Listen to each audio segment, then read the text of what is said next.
Yeah, exciting week. We get an opportunity to play the number one team in the country at our home. It's an opportunity that we relish. I love the attitude we had yesterday, and we're excited about this great challenge. They're an outstanding football team. I think they're a little better defensively, believe it or not, than they've been. They seem faster, and they're very difficult to create any drives on. I think they're giving up about 40 yards rushing a game, a little over 200 total offense against two pretty good offensive teams thus far. I think Western does a good job, and they did a really nice job against them, and of course USC, they did also. So it's very difficult to sustain drives on and score points. Offensively, they are an explosive offense with the vertical passing game.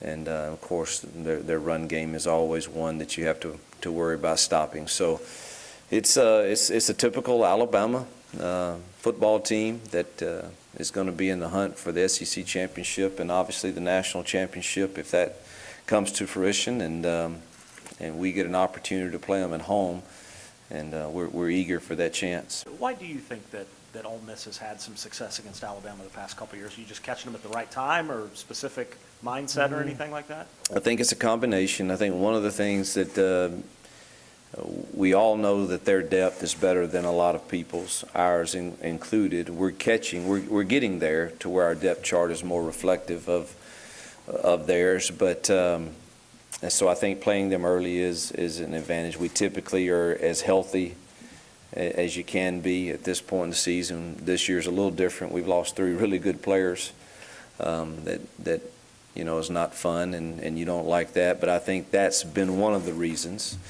Two, I think it started our first year here when we went there and played a very physical game against them. And I thought we matched blow for blow, not on the scoreboard, but blow for blow with physical play. And that was something that I really thought all week long, and this is 4 years ago again, and that we had to do if we ever were going to try to compete. And our kids really drew a lot of confidence from that. And so I think it's a combination of the confidence that kind of has been set through playing them the 4 years we've been here and playing them early is advantageous. Hugh, to expand on something you just touched on a minute ago, part of beating Alabama today is believing you can beat Alabama. Yeah. It's going into a game believing it. In that sense, do the last 2 years help your football team because, you know, we've seen we can beat Alabama? Oh, there's no doubt that confidence, you have to believe that you can, and our kids do.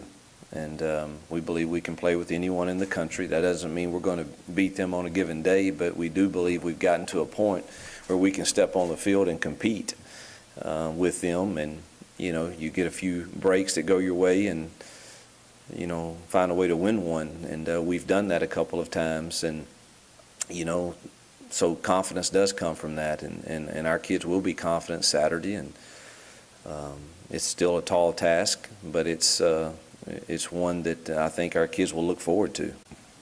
How much have you seen Alabama's defense evolve against the hurry-up kind of offenses that have been so popular in the last few years? Yeah, it didn't take them long to catch up.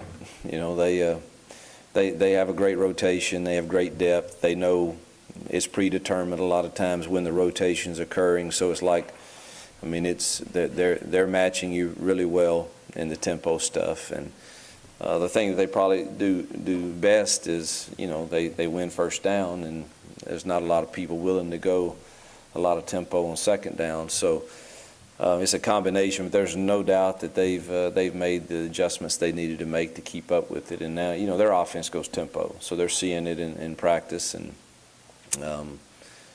you know, so they're seeing everything now. You know, the things that they're doing, the RPOs, they're doing the tempo, and so they're getting to see it all in practice. I know Alabama's been very good for a long time, but do you think the gap between them and the rest of the league this year is maybe even greater than usual, that it's kind of fighting for second place right now, or is it too early to really? Yeah, I think I would love for you to ask me that Saturday. I'll probably have a good good idea, you know, based upon the past 2 years and then where I think we are and kind of how I see them live. You're never quite sure exactly what other teams have when you see them on tape, but you know, Coach Saban have great respect for him and the job he's done, and you know, they just continue to stockpile depth with 4- and 5-star kids, which, you know, is very, very difficult to say that you're ever going to overcome the gap. I think we've closed it considerably. Obviously, the proof's on the field. Do you ever overcome that? Probably not. But you don't have to if you can stay healthy and get quality players. Your depth chart may not always be on the even playing field, but you know, you got 2 deep that are good enough to play, and then you get a right system and a right plan that has a chance to be successful against them. I think you have a fighting chance. So, you know, I'll know more about that after Saturday.